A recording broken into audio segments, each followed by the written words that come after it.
Okay. Right. Is this your first time here? I know that you've joined the band in 2013, is that correct? I joined at the end of 2013, that's correct, yeah. I was in another band called War from a Harlot's Mouth. Okay. And when that band went on a hiatus, I was asked by Robin, because at the same time their drummer Luc decided to leave the band. And I knew Robin from earlier tours. So yeah, that's when I joined the band. And I know that the Ocean have been here before, I think in 2013. There were some problems. The first time I saw them was in 2010.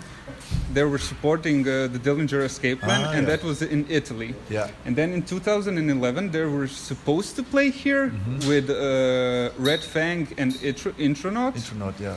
But the show got cancelled, apparently due to low ticket sales, which I could not believe, because that was a great package. Yeah.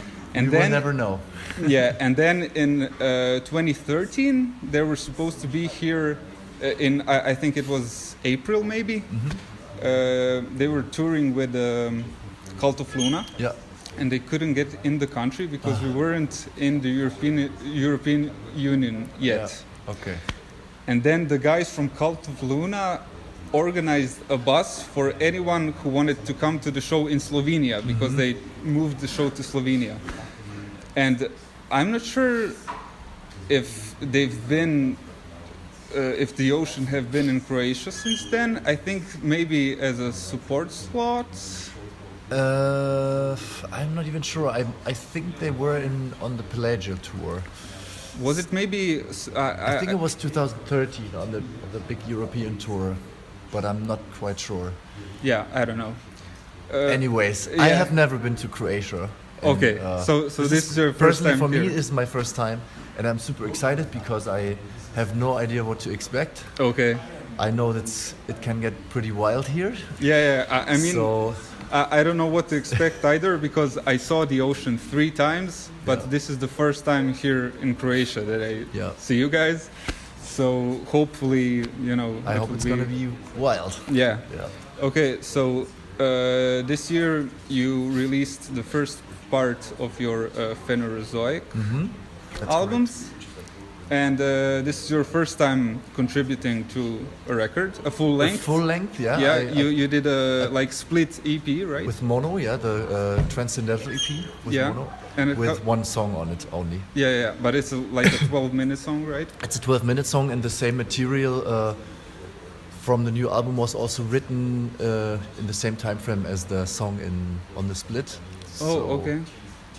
Yeah, and the album is the first real album I drum on for the band. Okay. Yeah. And I know that Robin is the main songwriter of the band, but did you have a creative input when it comes to Well, he's the songwriter. Yeah. He composes the music and writes everything on his own in a little house in the middle of nowhere. Okay. And this time, for the first time, we sat down in a rehearsal room for about a month and intensely worked on details and making everything more fluent and more coherent. And we had a lot of time to check everything out personally and to see if it even works. Because usually when he writes songs, they pretty much stay the same. And you never know in advance if the songs work live or not, and you don't really get a feeling for it. So this time we had the chance to find out in person if the songs are fun to play or if they're, I don't know, if they're boring or whatever. And we also had a songwriting session in this house as well to write songs for the second part of the album, which will be released in early 2020. Okay. And I also contributed 2 songs as a songwriter, and of course drums already, because I recorded them in Iceland earlier this year, and I recorded drums for both albums already, so I'm pretty much done. Okay. Yeah. My job is done already. So everything is recorded for the next album? Not everything. We have the drums ready and the guitars. Okay. And we need to record bass, vocals, and but additional the things. song structure The songs and are everything finished. Yes. Okay, yeah, because you had those vlogs about you recording, Yeah. and there were some snippets of some songs that weren't on this album. So Exactly. There are some rough mixes. oh, okay. So it's like from the songs. demos, or It's very raw material, so it's not mixed at all, and it's just an idea what happened there. yeah, okay. But Yeah. I mean, it sounds great. It sounds anyway. good already. Yeah. Yeah. And when it comes to how you approach drumming, you said you were in a band, War War from a Harlot's Mouth. Yes. War from a Harlot's Mouth. Okay. And did you kind of change your approach when you came into this band? Because I know that Luke was quite had a jazzy style to it. I'm unfortunately not familiar with your previous band, but I don't know. Well, the band was a very weird mix of, I would say, mathcore, some death metal influences, but also sometimes really jazzy stuff. Oh, okay. So it was very versatile already, Yeah. but way more chaotic. And in these terms, I had to reduce my drumming a lot, I would say. It's always a bit difficult to adapt to someone else's drum style, of course. So I'm always trying to keep it a little bit open. Okay. To some degree, I play a lot of stuff like Luke used to play it, but from time to time I just drop in something of my own style, I would say. Yeah. So when it comes to the older material, When it comes to the older material, but then also I mean I'm not forcing myself to play complicated. You know, it's not that I have to do it to survive as a drummer. So writing songs is always a very, I would say, like adaptive process, because I try to work out something that makes sense both for myself as a drummer, to be happy with what I'm playing, but also not to overplay and to make the song work, to make everyone happy, you know. Yeah. The drums on this new album are, I mean, fantastic. Thanks. I mean, in general, like the rhythm section really shines on this album. Absolutely, I'm also super happy with Matthias' bass lines. It's just it's gonna very good bassist. Yeah, I mean, this is gonna be quite a new experience for me. I mean, I saw the Ocean 3 times already, but the last time was 5 years ago. Yeah.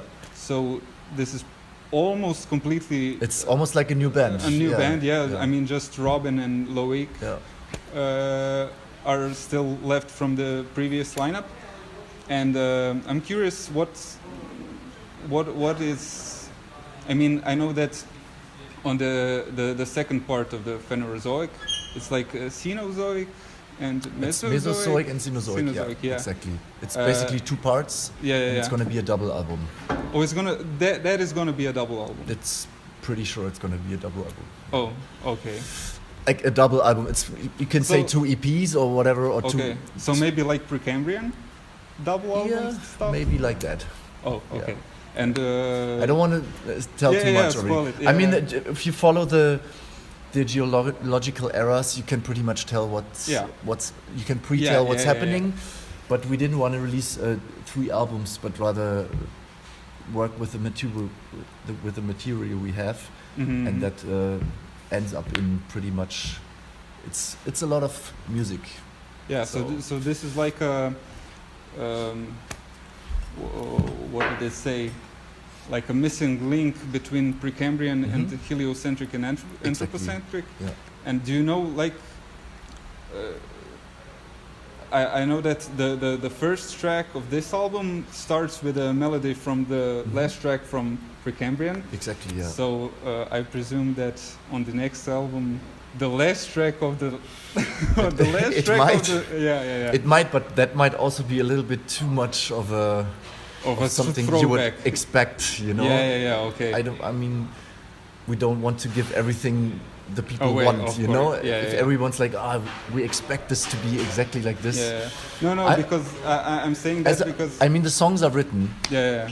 But how the final mix will be and all the details, like as I said, we will have to record synths and cellos and piano and stuff like that. So there's still a lot of room the vocals are not done at all. There's no line yet, no lyrics, so everything can still happen, and we still have a whole year of working things out. Okay. So it's still a lot of work, but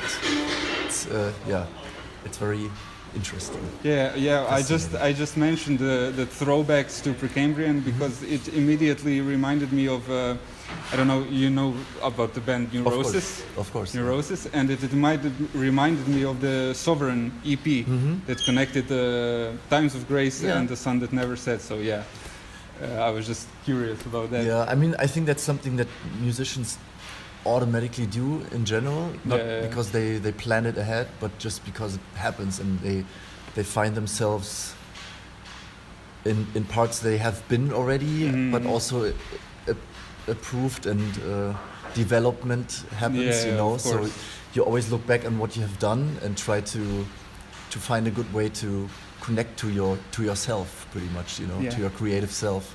So I think that's why a lot of bands try to connect their albums in a coherent way that makes sense for everyone. Yeah, definitely. Especially themselves. Yeah. You know. I mean, the Oceans albums have always, to me, sounded very cohesive and coherent and meant to be listened from the start to finish and not just, you know, cherry pick songs. So I'm looking forward to the show tonight, and I hope you guys come back when the second part drops. I hope so too. Yeah. Okay. Thank you very much for the interview. Thanks for taking the time. Yeah. Thank you for coming here. Thank you. Okay.